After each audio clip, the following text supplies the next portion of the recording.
January 13th, 1900. 2:45 in the morning. Outside, the blizzard screamed across the sand hills of Nebraska at -28 degrees Fahrenheit. Wind gusts hit 60 miles per hour. Visibility zero, the kind of storm that killed livestock in their pens and froze men solid before they reached their own barn doors.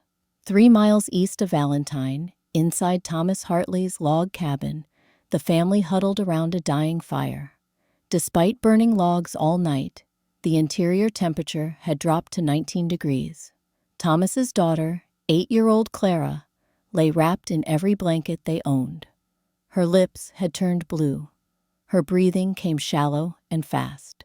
3/4 of a mile away, 14 people slept comfortably at 62 degrees Fahrenheit in a house built entirely of hay bales.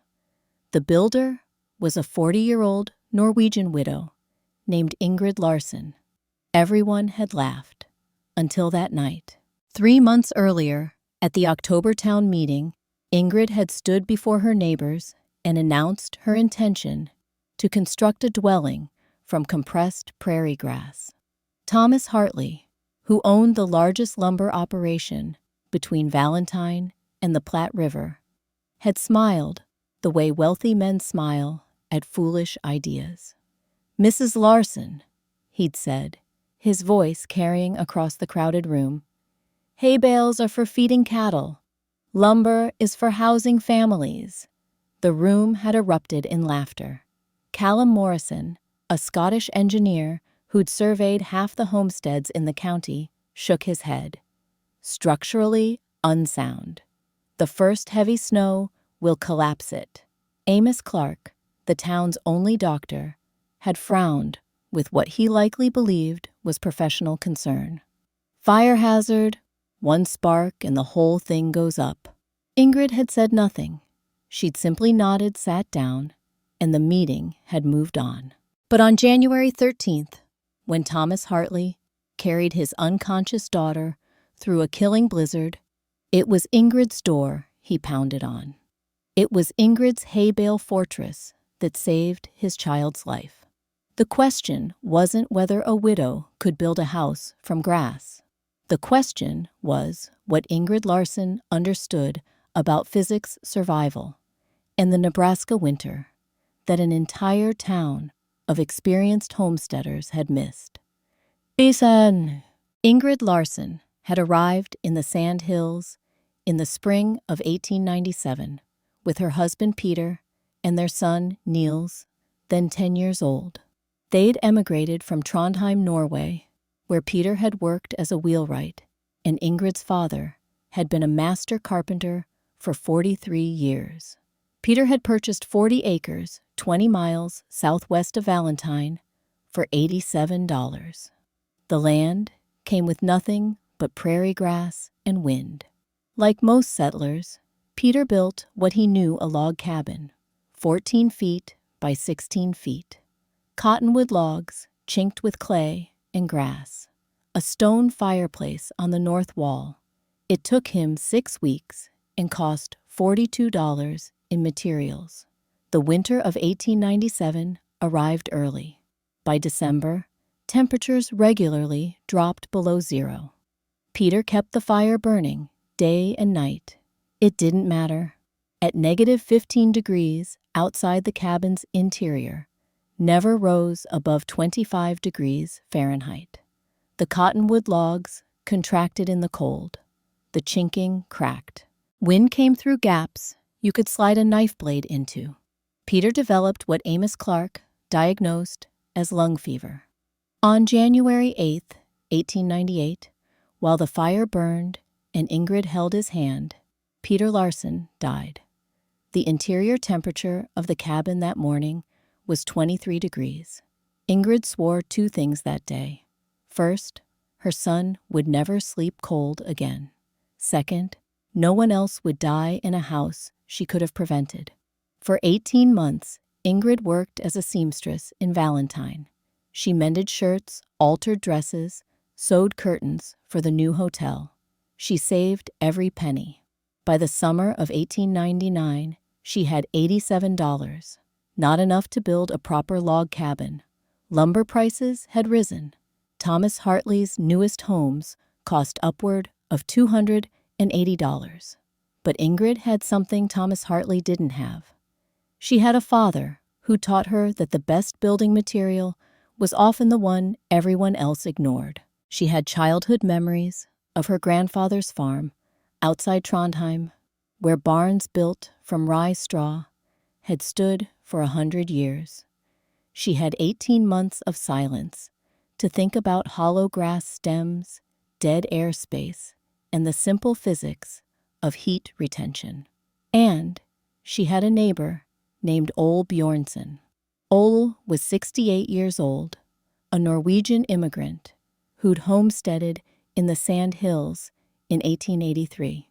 He'd retired from active farming, but still kept a small plot and a meticulous vegetable garden.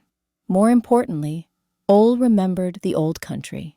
He remembered the halmhus, straw houses, that his father had built in the fishing villages along the northern coast. On a July afternoon in 1899, Ingrid knocked on Ole's door. "I need to know," she said, "if prairie grass can do what rye straw did in Norway." Ole studied her for a long moment. Then he smiled. "You'll need to adapt it," he said. "Prairie grass isn't rye straw. The stems are different. The moisture content is different. But the principle is sound." They sat at his kitchen table for 3 hours. Ole drew diagrams. Ingrid took notes.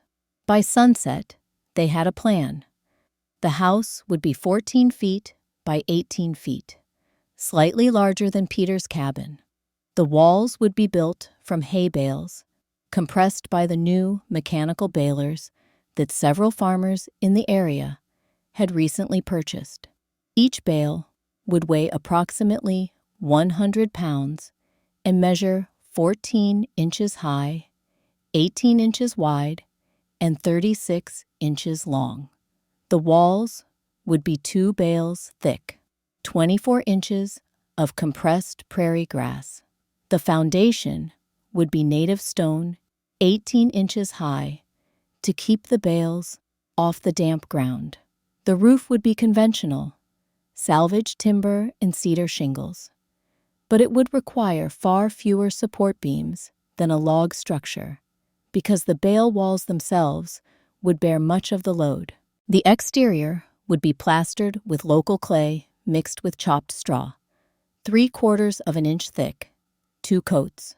The plaster would seal the bales against wind and moisture and add thermal mass to store heat. Total projected cost, $47. The difference between what Ingrid had saved and what the house would cost, $40. Exactly enough left over for winter supplies. Niels, now 12 years old, had one question. "Mama, will it work?" Ingrid looked at her son. She thought about Peter coughing in the cold. She thought about her father's steady hands cutting joints in Norwegian pine. She thought about hollow grass stems and the way dead air refused to conduct heat. "Yes," she said, "it will work." On October 10, 1899, Ingrid filed her building plan with the county clerk. The clerk, a thin man named Howard, who wore spectacles on a chain, read the description twice. "Hay bales," he said. "Yes."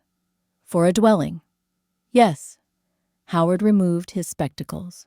"Mrs. Larson, I'm required to record this, but I feel obligated to tell you that Mr. Hartley has expressed concerns about unconventional construction methods affecting property values." "Mr. Hartley's concerns are noted," Ingrid said. "File the plan, please." Howard filed it. Within 3 days, everyone in Valentine knew. Within a week, Thomas Hartley had made his position clear. The opposition began casually. Comments at the general store, conversations after Sunday service. Thomas Hartley didn't rage. He didn't need to.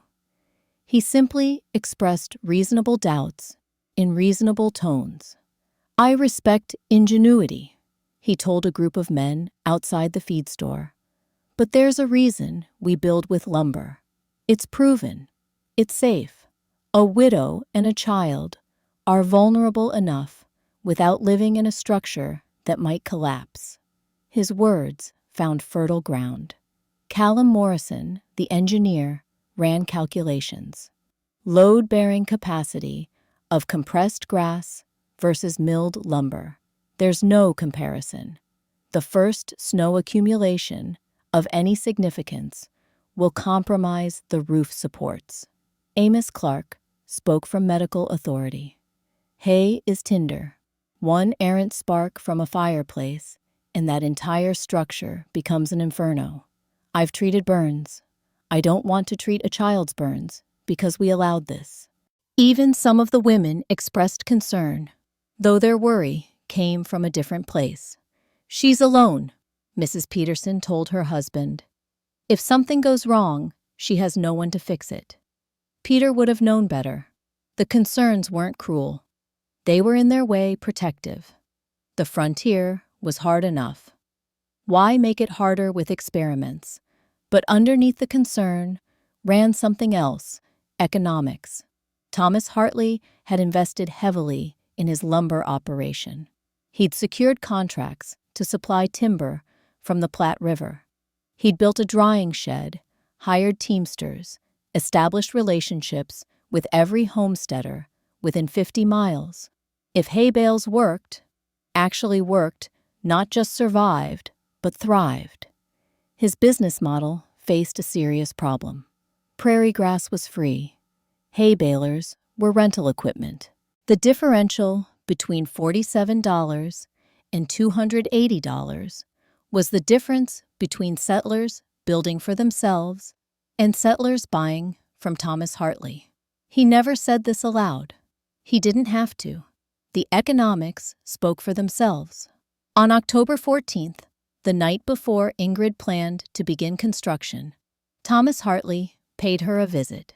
He arrived at sunset, riding a good horse, wearing a wool coat that probably cost more than Ingrid's entire savings. He dismounted politely, knocked politely, and spoke with absolute politeness. "Mrs. Larson, I've come to make an offer." Ingrid stood in the doorway. Niels watched from inside. "I'll sell you lumber at cost," Thomas said. "No markup. 40% below normal pricing. You can build a proper cabin for $160. I'll extend credit, $5 a month, manageable payments." "I have $87, Ingrid said. "Then you'll finish in under 3 years. Better than risking your life and your son's life on untested construction." The wind moved through the grass. The sun touched the horizon. "Mr. Hartley," Ingrid said, "I appreciate the offer. But I'm starting tomorrow." Thomas's jaw tightened. "You're making a mistake. Perhaps. When it fails, if it fails," Ingrid interrupted, "it's my failure, my risk, my responsibility." Thomas stared at her. Then he mounted his horse. "I hope you're right," he said. "I truly do. But hope doesn't keep children warm." He rode away. Inside, Niels looked up at his mother. "What if he's right, Mama? What if it doesn't work?" Ingrid closed the door. She lit the lamp. Outside, the temperature was already dropping toward 40 degrees. In 6 weeks, it would drop toward 0. "Your grandfather taught me something," she said. "He taught me that most men build what they've seen before. They replicate.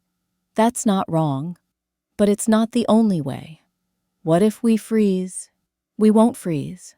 "How do you know?" Ingrid sat down across from her son. She spoke carefully, the way her father had spoken to her when she was 12, and learning to cut compound miters.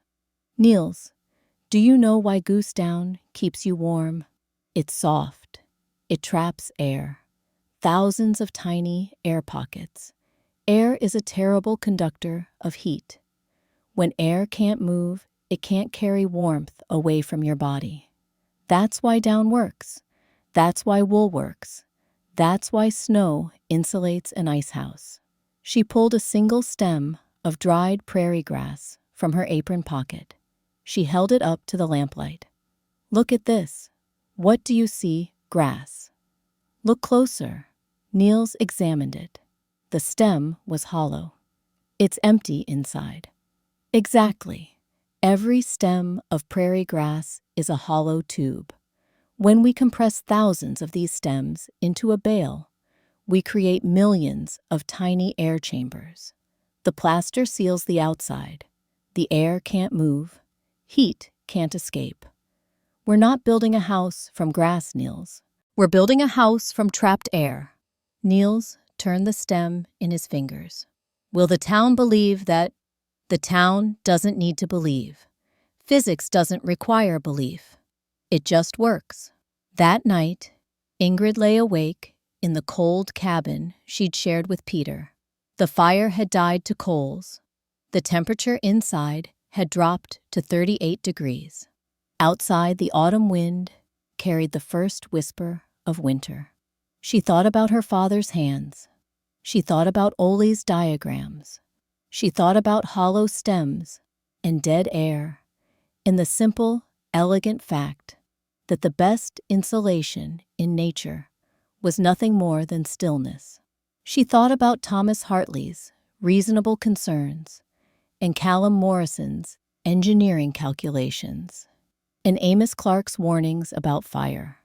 And she thought about Peter dying in a house that couldn't hold warmth. Tomorrow she would start digging the foundation. Tomorrow, the real work would begin.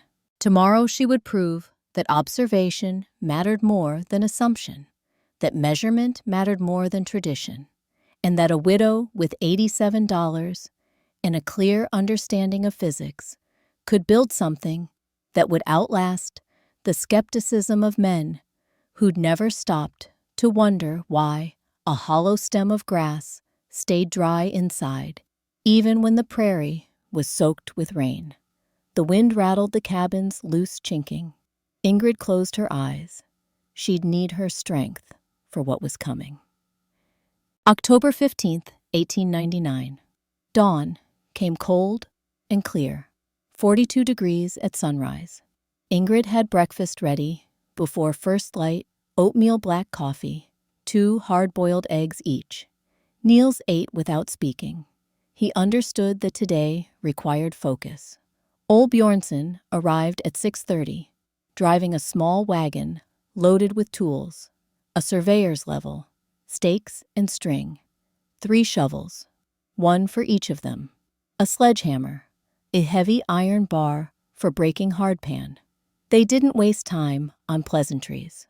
The first task was simple: mark the footprint, 14 feet by 18 feet, oriented with the long axis running east-west to minimize the northern wall's exposure to winter wind. Corners staked with absolute precision. Ole handled the surveyor's level, while Ingrid drove the stakes. Every corner, every measurement, checked twice. By 8 o'clock, they began excavating. The foundation trench would be 12 inches deep, 16 inches wide, running the entire perimeter. Inside that trench, they would build a stone wall, 18 inches high. The bales would rest on top of that wall, never touching earth, never wicking moisture from the ground. Digging went slowly. The prairie soil was dense. Roots tangled every shovel blade. Niels worked beside his mother, matching her rhythm, saying nothing. By noon, they'd completed the north wall trench. Ingrid's hands blistered. She wrapped them in cloth and kept digging. By sunset, the entire perimeter was complete. 28 feet of trench, excavated by hand, 12 inches deep, perfectly level. They ate cold biscuits and dried beef. No fire, no wasted time. Tomorrow, Ole said, we gather stone. Ingrid nodded. That night, She soaked her hands in cold water from the well. Niels was already asleep. Through the cabin's gaps, she could see stars. The temperature had dropped to 35 degrees. In 6 weeks, it would be below zero. She had 31 working days until November 15th. 31 days to finish before the hard winter set in. She wrapped her hands in clean cloth and lay down. Outside, the wind picked up. The prairie grass whispered. And somewhere in Valentine, Thomas Hartley sat in his warm house and wondered if he'd been too gentle in his warnings. He'd find out soon enough. They all would. October 16th through 21st. Stone gathering. The foundation required stone. Not just any stone. Flat limestone pieces large enough to stack, small enough to move. Ingrid knew where to find them. 2 miles north, a creek had cut through limestone bedrock for 10,000 years, leaving broken slabs scattered along both banks. They made 4 trips. Ole drove the wagon. Ingrid and Nils selected stones, testing each one for weight and shape. They needed pieces that would stack tight, minimize gaps, create a solid platform. Each trip took 3 hours. Load the wagon, drive back, unload, stack by size. Repeat.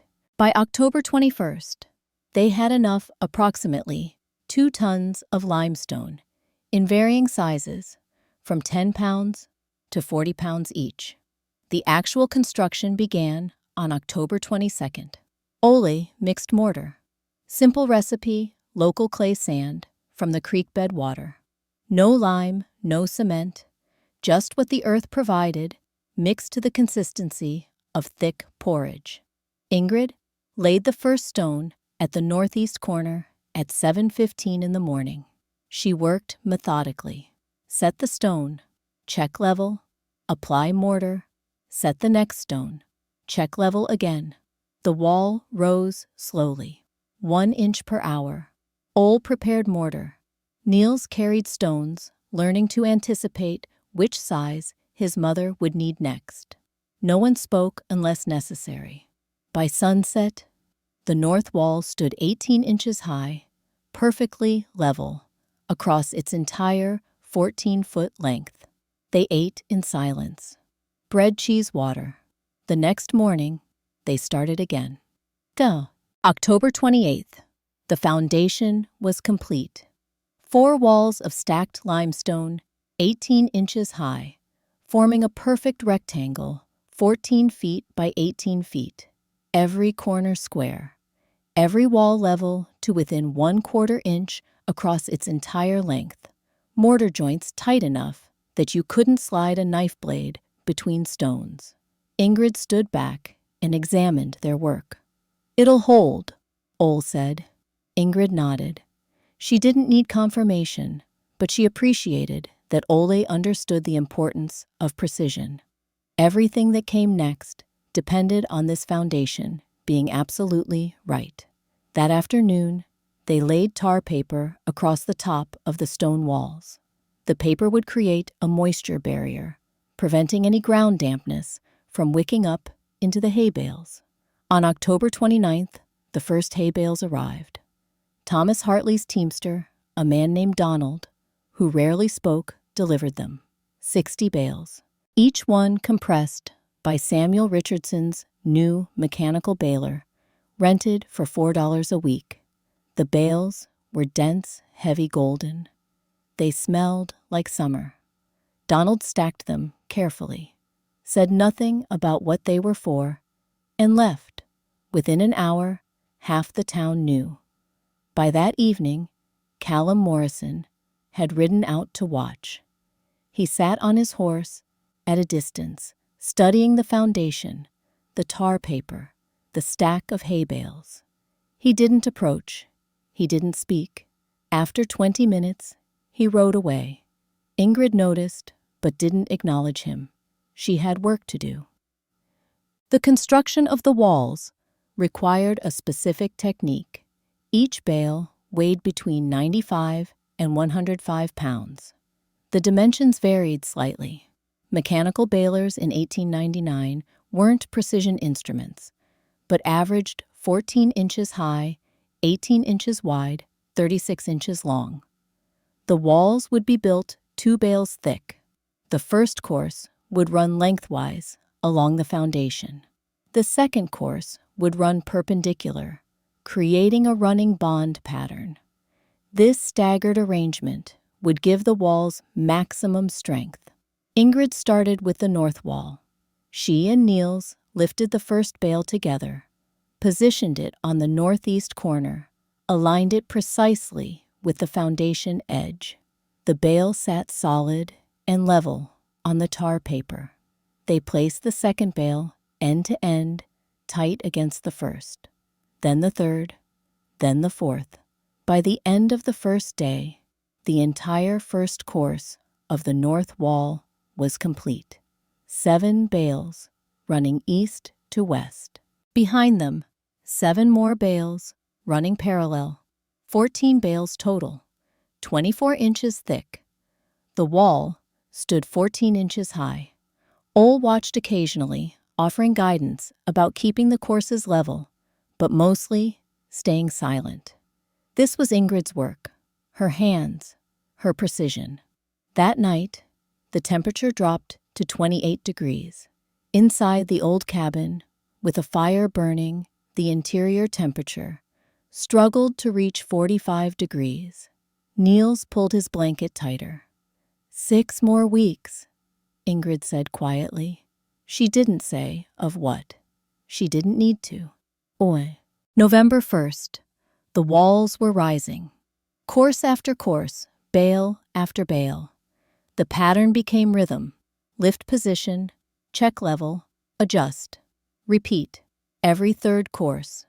Ingrid drove wooden pins through the bales. The pins were 3/4 inch diameter, ash wood, cut to 36 inches in length, sharpened on one end. She drove them with a heavy mallet, angling them slightly, penetrating through 3 courses of bales while locking everything together. The pins were spaced every 24 inches along each wall.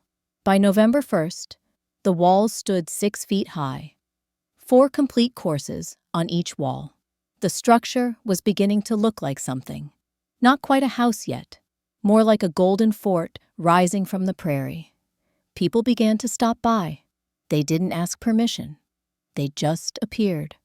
Riders on their way to somewhere else, suddenly developing an interest in unusual construction. Women walking out from town, claiming they needed to see the Peterson place, but somehow ending up at Ingrid's site instead.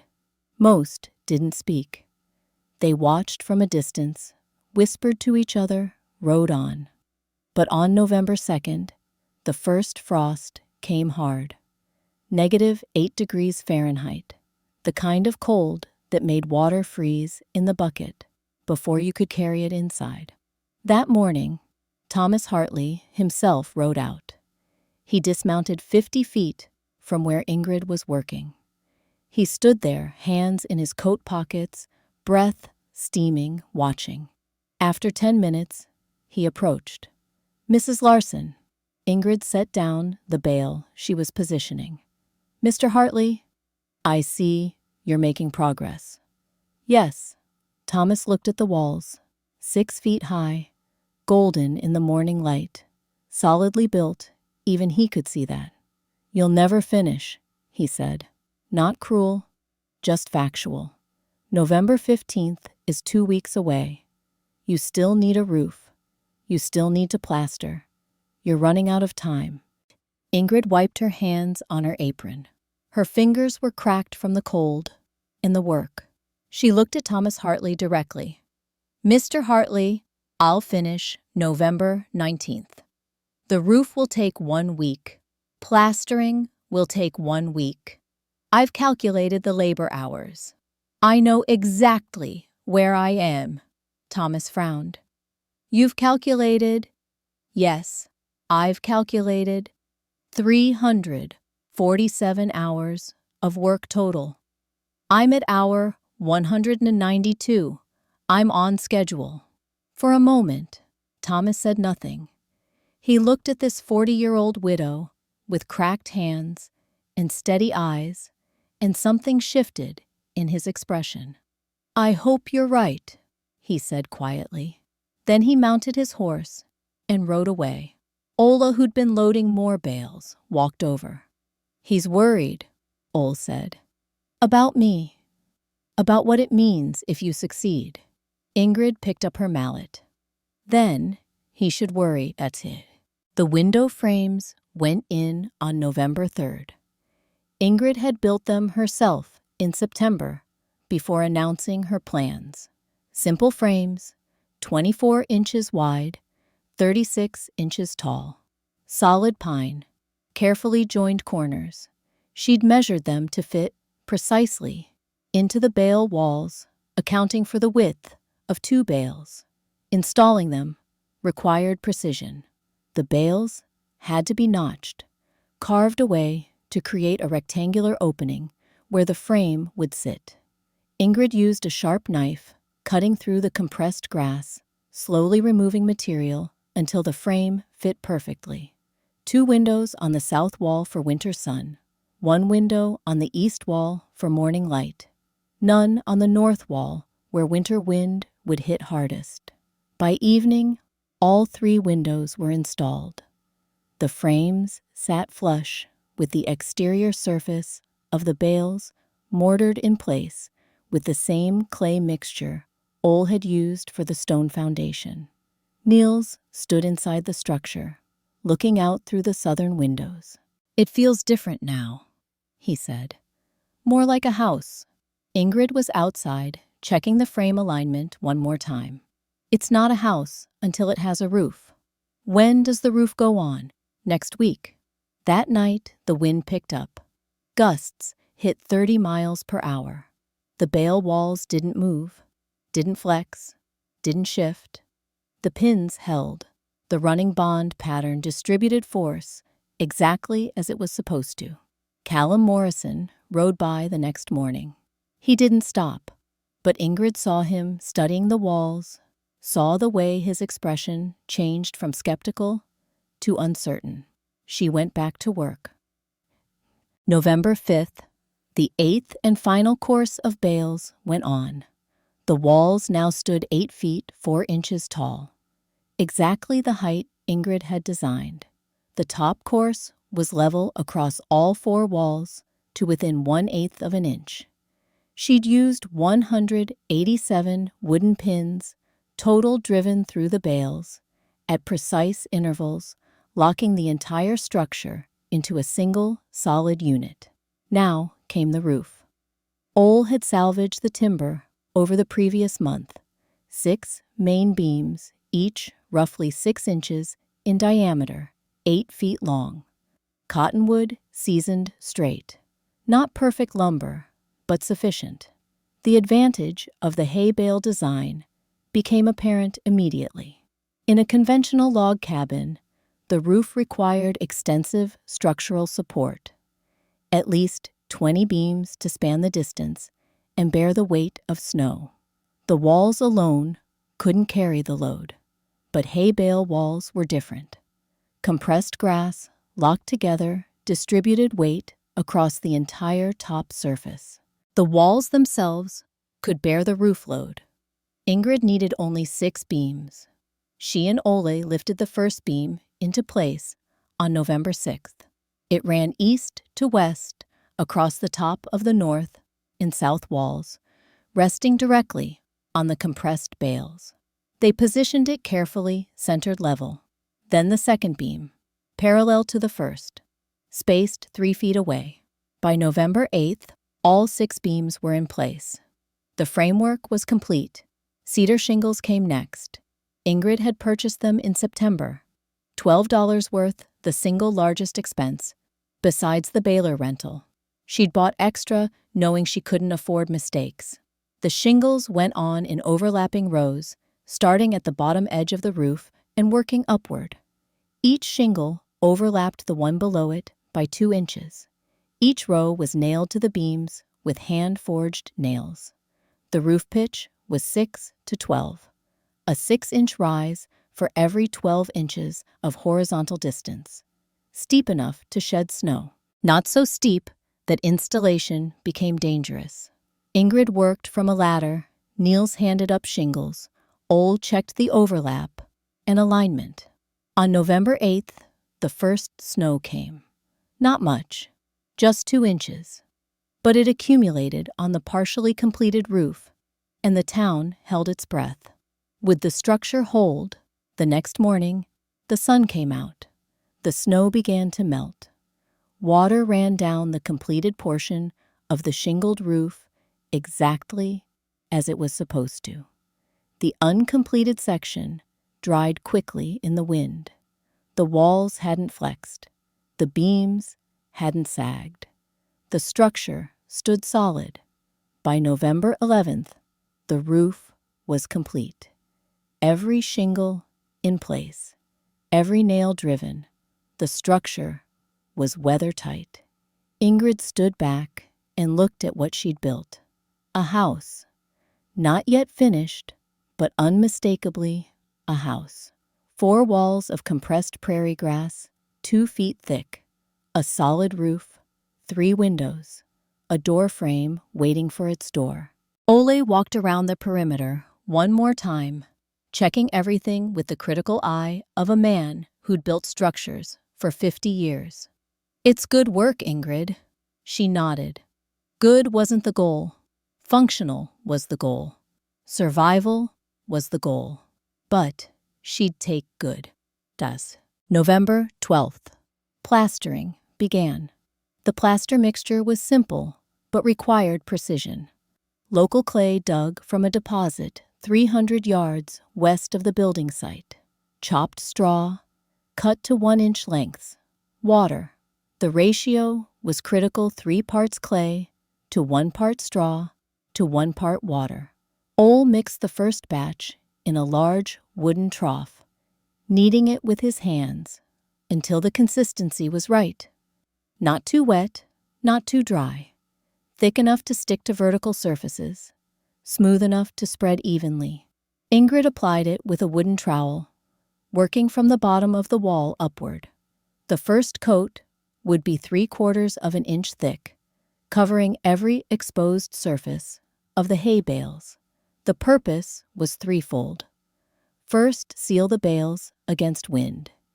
Even compressed grass had tiny gaps. The plaster filled them, creating an airtight barrier. Second, protect the grass from moisture. Rain, snow, ice. The plaster would take the weather's abuse, keeping the bales dry underneath. Third, add thermal mass. Clay holds heat. During the day, the plaster would absorb warmth from the sun. At night, it would release that warmth slowly into the interior. Ingrid worked systematically, bottom to top, left to right. The plaster went on smooth. She'd learned the technique from her father, who'd plastered the interior walls of dozens of houses in Trondheim. By sunset, the entire north wall had its first coat. The plaster needed to cure, 5 days minimum before the second coat could be applied. Ingrid marked the calendar, November 17th, for the second coat. She was still on schedule. November 13th through 8th, waiting. The plaster cured. Ingrid used the time to build the door, another task she'd handle herself. Solid pine planks, tongue and groove joints, heavy iron hinges, salvaged from an abandoned homestead 6 miles south. Niels helped learning how to plane wood, how to check for square, how to mount hinges so the door would swing true. In town, the talk continued. Sarah Hartley mentioned to Mrs. Peterson that she'd ridden past Ingrid's place, and the structure looked surprisingly solid. Mrs. Peterson mentioned to Amos Clark that the roof appeared to be actually quite well constructed. Amos Clark mentioned to Callum Morrison that perhaps hay bales weren't as foolish as they'd initially assumed. Callum Morrison said nothing, but he rode out to look at the structure twice more. On November 15th, The weather turned. The temperature dropped to 12 degrees Fahrenheit. A cold front, pushing down from Canada, the kind that signaled the true beginning of winter. Inside the old cabin, despite a fire burning since morning, the interior temperature never rose above 32 degrees. Water froze in the bucket. Niels's breath came out in clouds. Ingrid looked at her son and made a decision. "Tomorrow," she said, "we move into the new house. First coat is cured enough. We'll apply the second coat while living there." Niels's eyes widened. "But you said—" "I said we'd finish November 19th. We will, but we'll finish while living there, not freezing here." November 16th, move-in day. They didn't have much to move. 2 beds, a small table, 3 chairs, cooking pots, blankets, clothes, personal items that fit in a single trunk. It took 3 trips. By noon, everything was inside. The house had no plaster on the interior walls yet, no second coat on the exterior. But the roof was solid. The windows were in, the door was hung. And when Ingrid built a small fire in the central fireplace, a simple structure she'd built from salvaged brick, something remarkable happened. The interior temperature began to rise, slowly at first, then steadily. By 4 o'clock in the afternoon, with the fire burning moderate, the interior temperature reached 52 degrees Fahrenheit. Outside, it was 12 degrees, a 40-degree differential. Ingrid sat at the table and made notes in her journal. Temperature readings, time stamps, observations. At 6 o'clock, she added 2 logs to the fire. By 8 o'clock, the interior temperature had reached 58 degrees. At 10:30, she let the fire die to coals. At 6 o'clock the next morning, November 17th, Ingrid woke and immediately checked the thermometer she'd hung on the wall. 54 degrees. The fire had been out for 7.5 hours. Outside, the temperature had dropped to 8 degrees overnight. Inside, the house had lost only 4 degrees. Niels woke up without shivering. For the first time since his father died, he'd slept warm all night. "Mama," he said quietly, "it works." Ingrid looked at her son. She thought about Peter. She thought about her father. She thought about hollow grass stems and dead air and the simple physics of heat retention. "Yes," she said, "it works." By noon on November 17th, Sarah Hartley had accidentally ridden past the house and noticed smoke coming from the chimney. By evening, the word had spread. The widow had moved in November, before the plastering was even finished. On November 18th, the second coat of plaster went on. Ingrid worked quickly, covering the exterior walls with another 3/4 of an inch of clay straw mixture. By sunset, the house was completely sealed. The final touch came on November 19th, whitewash, a mixture of lime and water applied thin over the plaster. It would protect the clay, reflect summer sun, and make the house visible in snow. At 4 o'clock on November 19th, Ingrid stepped back from the last wall. The house was finished, 35 days from first stake to final coat. Total cost, $46.80. That night, with the temperature outside dropping to 5 degrees Fahrenheit, Ingrid built a small fire, 2 logs, moderate flame. By 9 o'clock, the interior temperature was 62 degrees. She let the fire go out at 10 o'clock. At 6 the next morning, the interior temperature was still 58 degrees. Niels played on the floor in his shirt sleeves. And 3/4 of a mile away, in Thomas Hartley's expensive log cabin, the family huddled around a roaring fire in a room that couldn't get warmer than 38 degrees. The prairie winter was just beginning. But Ingrid Larson was ready, November 20th through December. The difference became impossible to ignore. Every morning, as settlers emerged from their cabins to check livestock and haul water, they passed Ingrid's house. Smoke rose from the chimney, a thin stream, not the thick column that poured from log cabin chimneys all day and night. Through the windows, lamplight glowed, warm and steady. Sarah Hartley was the first to visit officially. She rode out on November 25th, ostensibly to borrow a canning jar.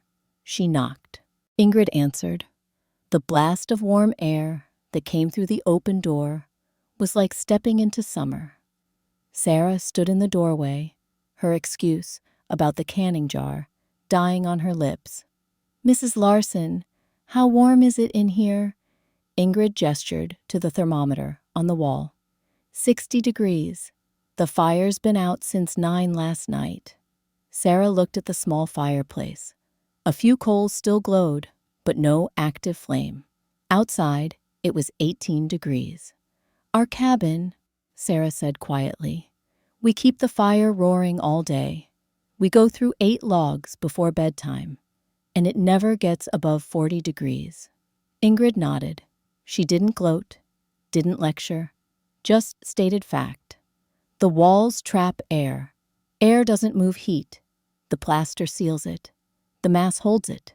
It's simple physics. Sarah stayed for 20 minutes, standing near the fireplace, feeling warmth she hadn't felt in weeks.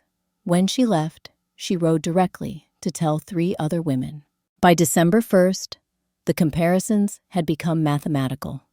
Callum Morrison, the engineer, kept detailed records of everything. He couldn't help himself. It was his nature to measure, to document, to understand. He began tracking fuel consumption across multiple households. His own dugout housing, 4 people consumed 6 cords of wood in December. Interior temperature averaged 35 to 40 degrees Fahrenheit. Thomas Hartley's log cabin, housing 4 people, consumed 8 cords.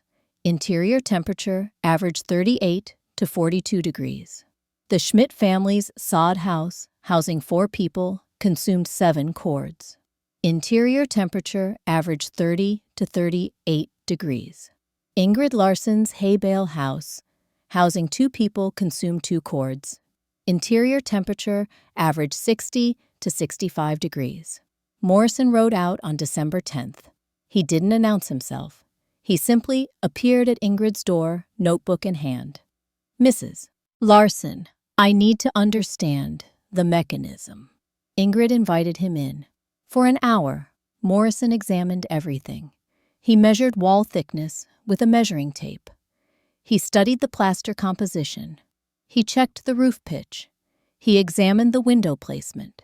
He calculated the volume of the interior space and the ratio of thermal mass to air volume. Finally, he sat at Ingrid's table and did the mathematics. The bales themselves provide an R value of approximately 40, he said, speaking half to himself. The plaster adds thermal mass of roughly 600 pounds per wall. The air trapped in the hollow stems creates millions of individual dead air pockets. No convection, minimal conduction. The structure is essentially a thermos. He looked up at Ingrid. "I was wrong," he said simply. "Structurally, thermally, practically. I was wrong. This is superior engineering." Ingrid poured him coffee. "You weren't wrong to question. You were wrong about what you assumed without measuring." Morrison left with pages of notes. By December 15th, 3 families had approached Ingrid about building similar structures in the spring. But that same night, December 15th, everything changed. The temperature on December 15th dropped to negative 15 degrees Fahrenheit by sunset. Thomas Hartley, determined to keep his family warm, stoked the fire higher than usual. 8 logs burning simultaneously, flames roaring up the chimney. The problem was the chimney itself. Thomas had built it 2 years earlier. using local clay and river stones. It worked adequately for normal fires, but it had never been designed for the sustained, intense heat he was now demanding of it. At 9:30 p.m., Sarah noticed smoke seeping through a crack in the chimney's interior wall just above the fireplace opening. "Thomas," she said quietly, pointing. He saw it immediately, a hairline crack glowing faintly orange from the heat within. "Get the children outside," Thomas said. His voice was calm, but Sarah heard the edge beneath it. "Now!" Sarah grabbed Clara and David, wrapping them in coats, rushing them out of the door into the negative 15-degree night. Thomas threw water on the fire, trying to douse it quickly. But the logs were too hot, too dry. The water hissed and steamed, barely making a dent. The crack in the chimney widened. At 9:45 p.m., a section of the interior chimney wall collapsed, sending a cascade of burning coals and hot stones directly onto the wooden floor. The floor caught immediately. Thomas tried to fight it. He threw more water beat at the flames with a blanket, but the cottonwood planks were dry from months of winter heating. The fire spread faster than he could contain it. By 10 p.m., the entire north wall of the cabin was burning. Thomas grabbed what he could, a few blankets, some food, important papers, and fled. The family stood in the snow, watching their cabin burn. Neighbors saw the glow.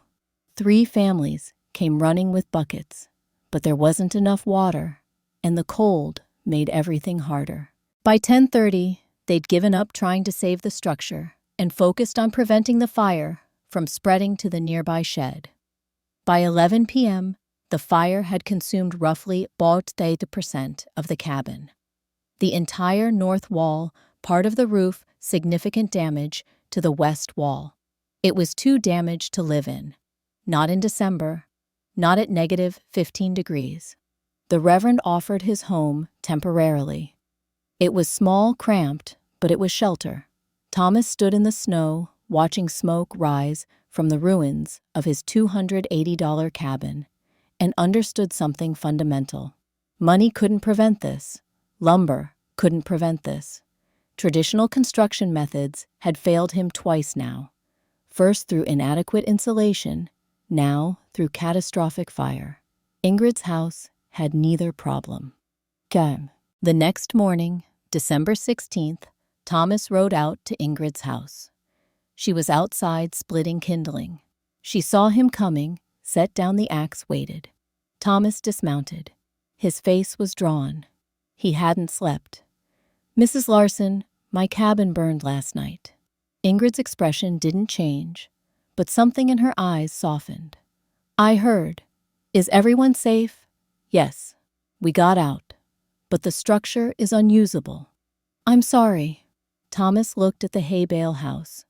Solid, intact, warm smoke rising from a chimney that would never overheat because it didn't need to handle roaring fires.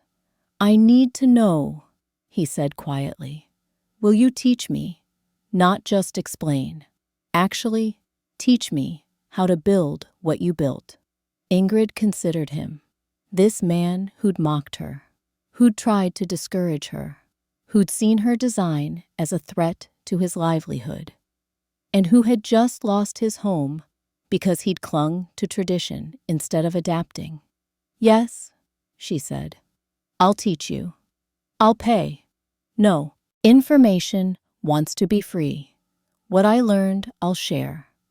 That's how knowledge works. It multiplies when you give it away." Thomas was silent for a moment. Then he said, "I was wrong about you. About this. About all of it." "You were wrong about physics," Ingrid corrected gently. "About me, you barely thought at all. You saw a widow building something unusual and assumed foolishness. But you're here now, willing to learn. That counts for something." Hey. December 28th, 1899. The Weather Bureau in Omaha issued a warning. A major storm system was forming over the Canadian plains. Predicted arrival, January 10th through 9th. Expected conditions, temperatures below -20 degrees. Fahrenheit, sustained winds over 50 miles per hour. Heavy snow accumulation. The kind of blizzard that killed people. Valentine's General Store sold out of firewood by December 30th. Families who'd been conservative with fuel suddenly panicked.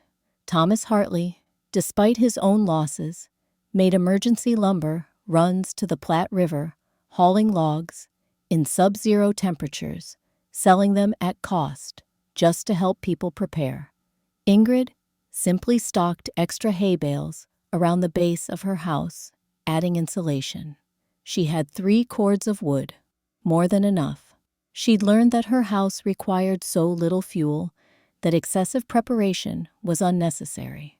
On January 3rd, 1900, the temperature dropped to -2 degrees Fahrenheit.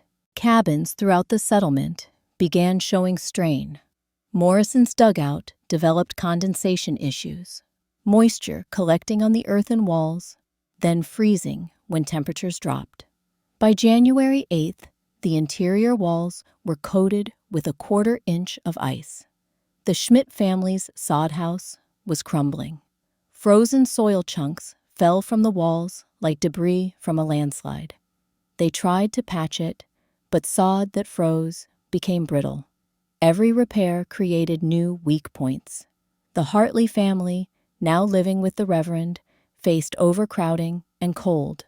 The Reverend's small cabin, designed for 1 person, struggled to house 5. Only Ingrid's house remained stable. The temperature outside fluctuated wildly. -5 degrees one day, 18 degrees the next. But inside, the variation was minimal. 62 to 65 degrees, day after day, regardless of exterior conditions. On January 10th, the leading edge of the storm arrived. January 12th, 1900, 600 a.m. The sky turned the color of old iron. Wind began picking up from the northwest. Temperature 15 degrees Fahrenheit and dropping. By noon, it was 5 degrees. Wind gusts hit 35 miles per hour. By 6 p.m., -8 degrees. Wind sustained at 45 miles per hour. Snow began falling. Not the gentle snow of December. Heavy, dense snow, driven horizontal by the wind. Visibility dropped to 50 feet, then 20, then nothing. In the Reverend's cramped cabin, the Hartley family huddled with their host around a struggling fire. 5 people in a space designed for 1. The interior temperature, despite burning logs, continuously hovered at 28 degrees. Clara, age 8, had been coughing for 2 days. The cold, the stress, the cramped conditions. It was wearing on her. By 11 p.m., despite burning logs continuously, the interior temperature had dropped to 22 degrees Fahrenheit. The fire consumed 1 log every 40 minutes. Thomas fed it steadily, watching the woodpile shrink. Outside, the temperature hit -18 degrees. At 2:15 a.m. on January 13th, Sarah Hartley woke her husband. "Thomas, something's wrong with Clara." The girl's breathing had gone shallow and rapid. Her skin felt cold despite the blankets. When Thomas pulled back the covers, he saw that her lips had turned blue. "She's freezing," Sarah whispered. "Even here, even by the fire, she's freezing." Thomas checked the thermometer. Interior temperature 19 degrees Fahrenheit. Outside, it had dropped to -22. The fire was burning as hot as he could make it. He was out of options. At 2:30 a.m., Thomas made a decision. "Get her dressed. Everything warm she owns. We're leaving." "Leaving, Thomas? We can't go out in this." "We're going to the Larson house." Sarah stared at her husband. The hay bale house he'd mocked. the structure he'd called unsafe. "It's 3/4 of a mile. If we stay here, our daughter dies. If we go, maybe we have a chance." He'd eaten every word of mockery he'd ever spoken. Pride meant nothing when your child's lips turned blue. At 2:45 a.m., Thomas Hartley stepped out into a blizzard with his wife, his son, and his dying daughter. The wind was a physical thing. It didn't just blow, it attacked, pushed, tried to knock you down. Visibility 0. Thomas couldn't see his own hand in front of his face. He carried Clara. She'd stopped shivering, which was worse than if she'd been shaking. When the body stops trying to warm itself, hypothermia has progressed to dangerous levels. Sarah held David's hand. David held his father's coat. They moved as a single unit, connected, terrified of separation. 3/4 of a mile. In daylight, in summer, a 15-minute walk. In a blizzard at -22 degrees, with 60-mile-per-hour winds, it took 40 minutes. Thomas navigated by memory and luck. He knew the direction. He knew the landmarks, though he couldn't see them. The fence post 300 yards out. The small rise halfway. The creek bed that marked the final quarter mile. He walked into the fence post face first, splitting his lip. Didn't matter. Keep moving. The rise almost killed them. Wind accelerated over elevated terrain. The gust that hit them topped 70 miles per hour. It knocked Sarah down, nearly tore David from her grip. Thomas pulled them up, kept moving. When they reached Ingrid's house, Thomas couldn't feel his hands. He pounded on the door with numb fists. The door opened. Warm air hit them like a wall. Ingrid stood there, lamp in hand, already dressed.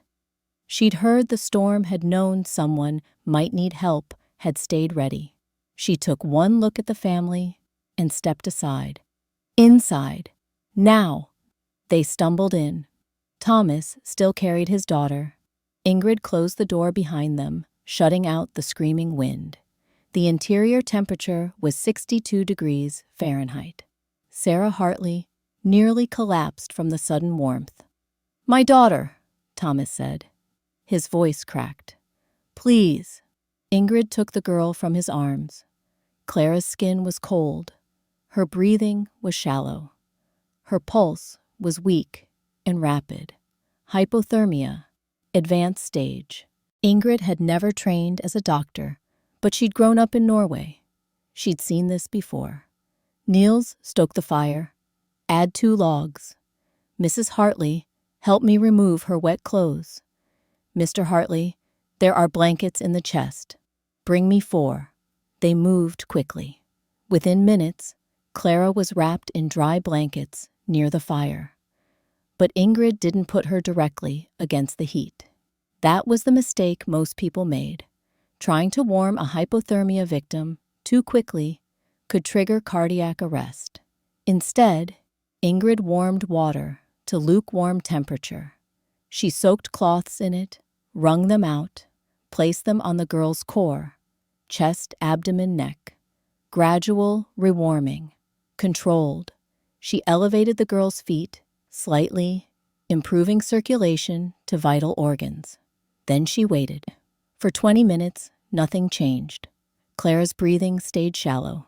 Her pulse stayed rapid. Then slowly, color began returning to her lips. Her breathing deepened. Her eyelids fluttered. At 3:45 a.m., Clara opened her eyes. "Mama!" Sarah Hartley burst into tears. Thomas Hartley, who'd mocked Ingrid's house as foolish, who'd warned that hay bales were structurally unsound, who'd tried to protect his business interests by discouraging her construction, sat on Ingrid's floor and wept. Outside, the blizzard raged at -28 degrees Fahrenheit. Inside, at 62 degrees, a child lived who would have died. They weren't the only ones.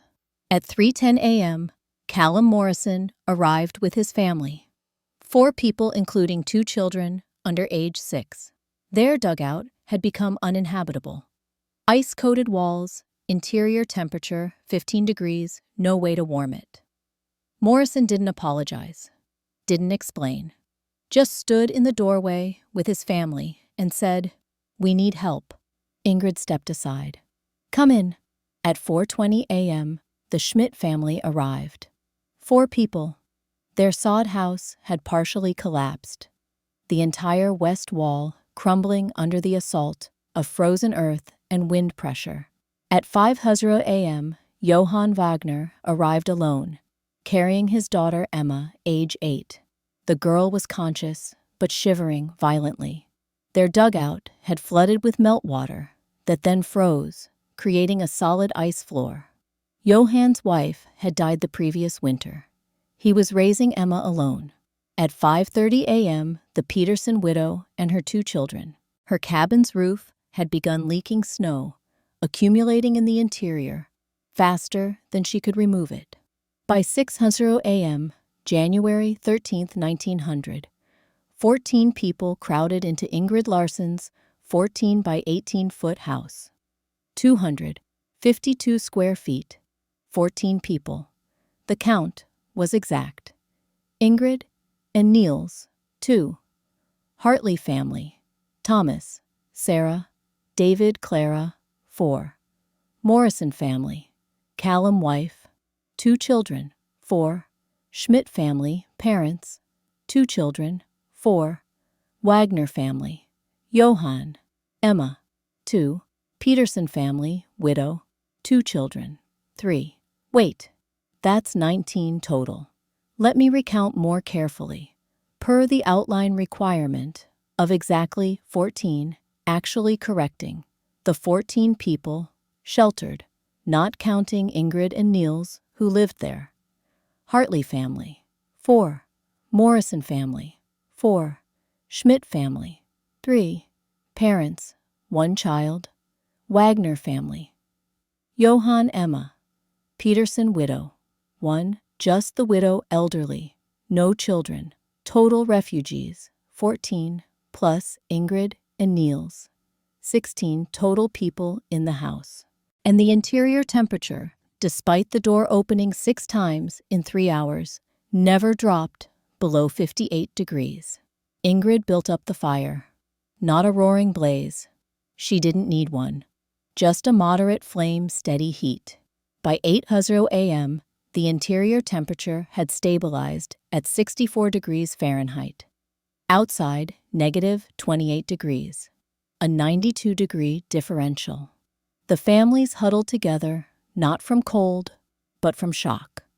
Children, who'd been shivering for weeks, played on the floor in shirt sleeves. Adults who'd forgotten what warmth felt like sat in stunned silence. Thomas Hartley found Ingrid in the corner, checking her firewood supply. "How?" he asked quietly. "How is this possible?" Ingrid gestured to the walls. "The grass stems are hollow, millions of air pockets.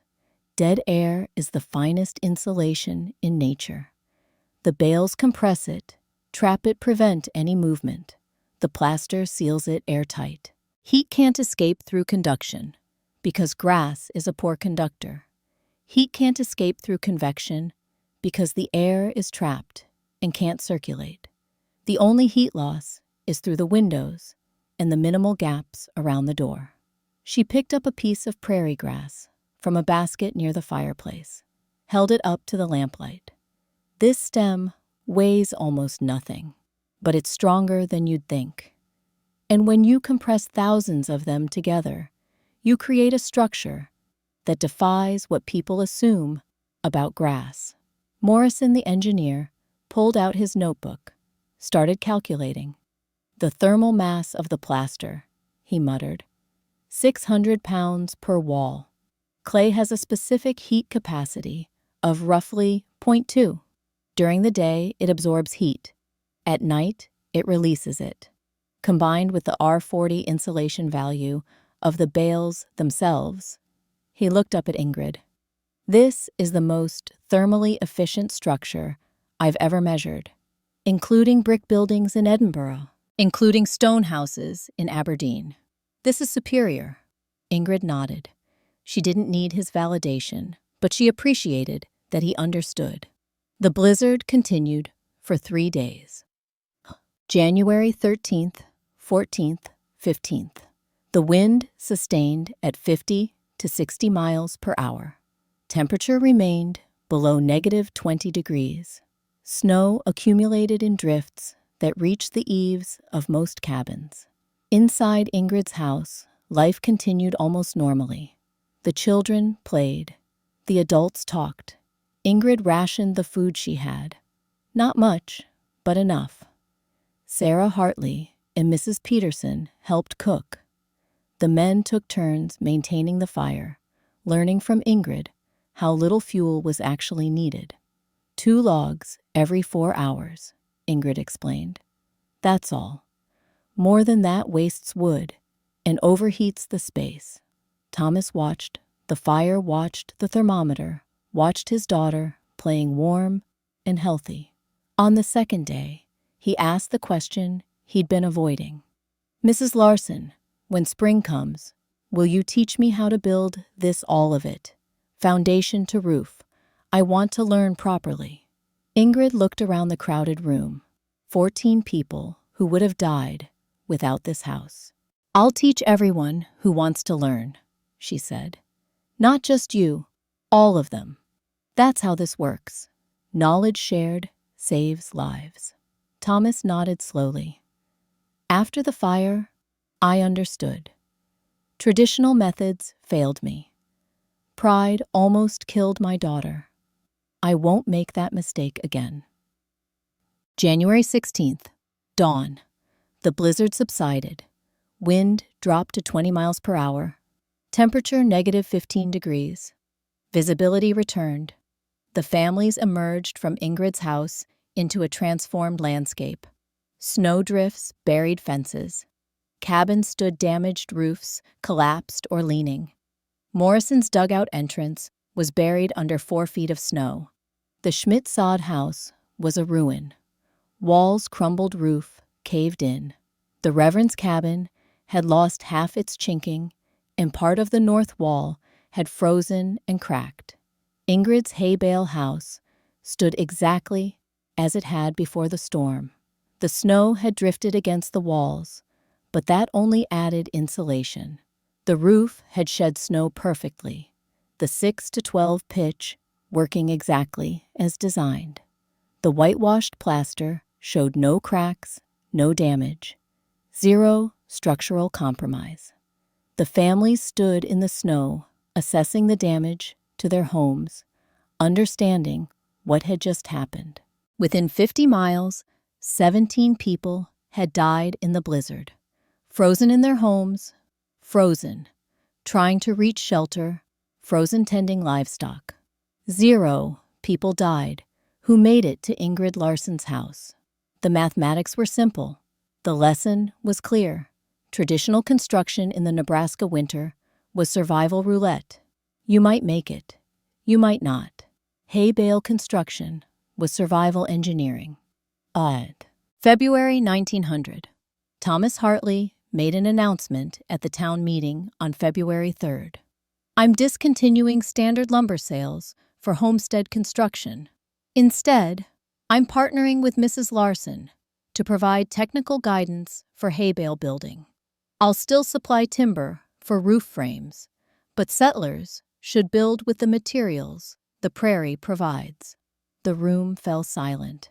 I know what you're thinking, Thomas continued. My business will suffer.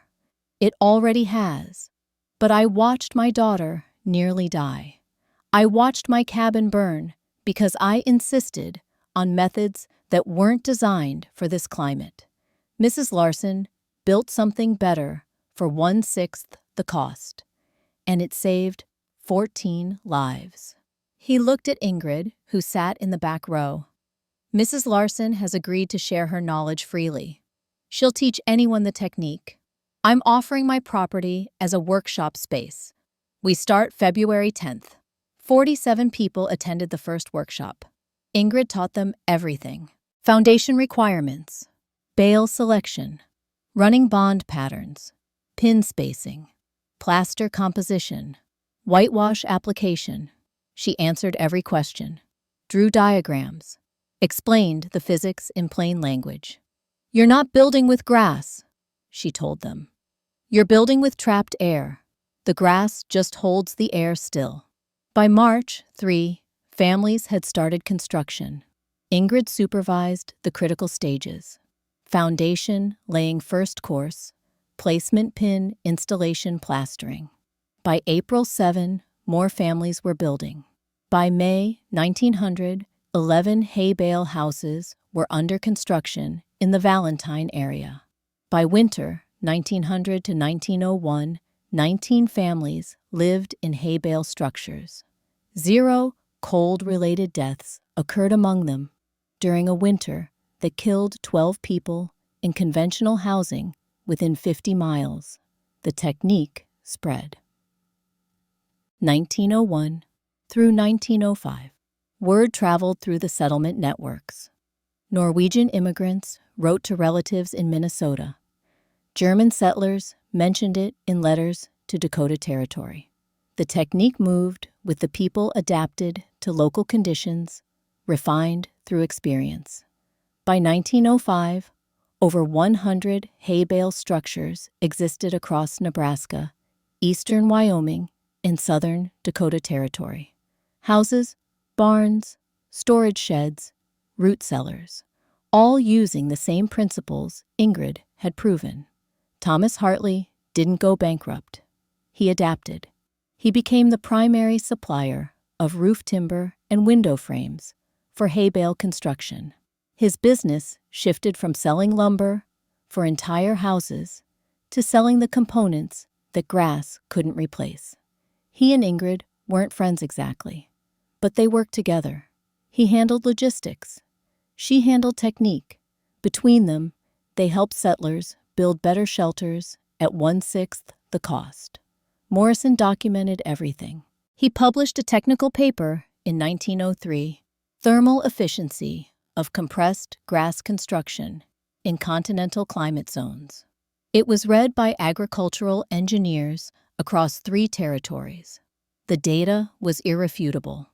Hay bale construction provided superior insulation, required minimal maintenance, cost significantly less than conventional methods, and lasted decades when properly plastered.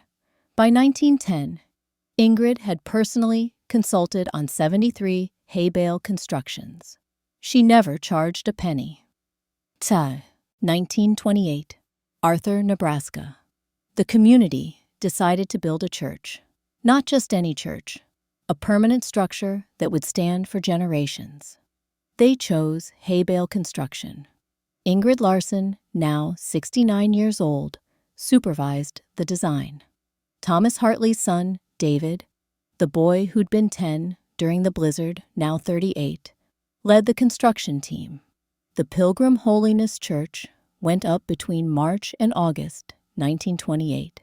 Larger than a house, 40 feet by 60 feet, but using the same principles: compressed hay bales, 2 feet thick, running bond pattern, wooden pins, clay straw plaster, whitewash exterior. The dedication ceremony took place on September 15, 1928. Ingrid stood at the front of the sanctuary. 200 people filled the space. The interior temperature, despite a mild autumn day, remained steady at 68 degrees, without any heating system active. Ole Bjornson had died in 1919. Niels, now 41, sat in the front pew with his own children. Thomas Hartley, 73 years old, stood to speak. 29 years ago, I told Ingrid Larson she was making a mistake. I told her hay bales were unsuitable for human habitation. I told her she'd endanger her family. He paused. The sanctuary was silent.